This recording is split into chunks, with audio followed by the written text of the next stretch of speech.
You, come follow me.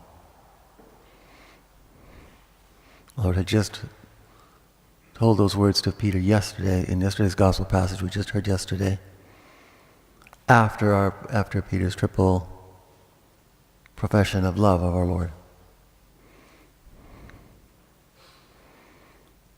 And our Lord's final words are after he also predicts the type of death he will die. Come follow me. But now Peter remonstrates again. What about this disciple here? Of course, that's St. John, who's watching everything carefully and will now write all of this down.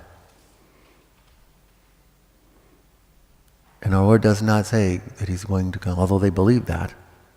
See how easily we get confused. Our Lord simply asks the question, what is that of you? And what is that concern of yours? What if I want him to remain till the end of time? Till I have come again? But he's not saying that he would never die. And of course the disciple did die. But in any case, the key words in this passage are come and follow me.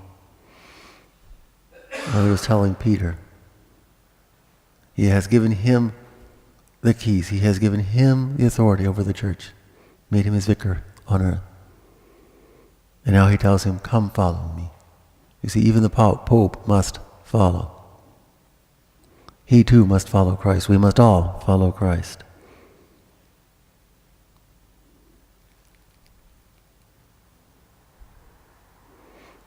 And then we also note the God disciple, John, is very careful. He writes in the third person when he writes about himself. An act of humility. But he also makes clear, does it at least twice in his Gospels. He does it again. He does it also at the crucifixion, when he relates the crucifixion of our Lord. His testimony is true. He's making it clear he's an eyewitness to all of this. And he's writing what he has himself witnessed, what he himself has seen and heard.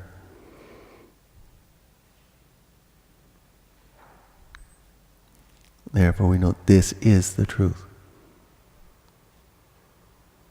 Christ is the truth. And we must follow him. Now what does that mean, follow him? Actually, our Lord repeats those words very frequently through the gospel. You follow me. He's telling us we must live the life that he lived. We must follow in his footsteps. We must transform ourselves into him. That's the very theme that we have been following in our month of May, month with Mary. We must transform ourselves into him. We must be one with him, as it were, as he had prayed in that long discourse as they walked to the Garden of Gethsemane. One as he is with the Father. So he is telling us to follow him, to do what he would do in every circumstance. To be willing to sacrifice. And that, by the way, was the key, what our Lord was asking when he asked Peter 3 times, do you love me? Will you make the full self-sacrifice? He wanted the highest form of love. And Peter was giving him only the minimal love. And so that's why our Lord kept pursuing for 3 times. Well, also, of course, to make up for the triple denial during our Lord's Passion. But he was looking for that total self-sacrificing love. That's what he's looking for in us. That's what our Lord did in his own sacrifice on the cross. He gave himself completely. He's waiting for us to do the same in return. Now, does that mean, oh no, now I've got to inflict all this pain and suffering on myself, put those nails right into my hands and feet? No, not exactly. But it does mean we must give ourselves back to him. Little by little, every day. Give ourselves back to him.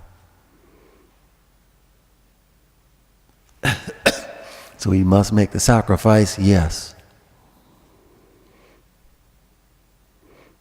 And we can find every opportunity every day, even just little circumstances, but we can find opportunities to offer a sacrifice. And we are called to do so. And that's what our Lord means when he says, follow me. Willing to make every sacrifice for him. for love of him.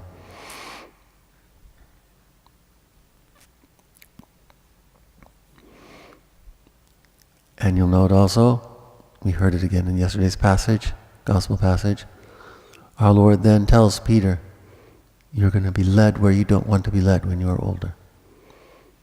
And St. John tells us explicitly, our Lord by this was telling Peter how he would die. You see, now Peter gave him, our Lord, that the agape, that's the Greek word, agape, the full self-sacrificing love. And now our Lord is practically speaking telling him, you will make the sacrifice. You denied me, you fled once, but now you will make that sacrifice. And as we know, Peter was crucified.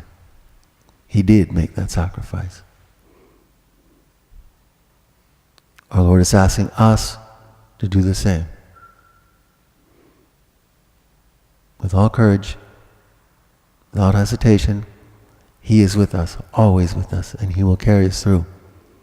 But He is asking us to make that proof of our love for Him, that sacrifice of ourselves back to Him. Let us, just as He bids us, follow Him. Praised be Jesus and Mary.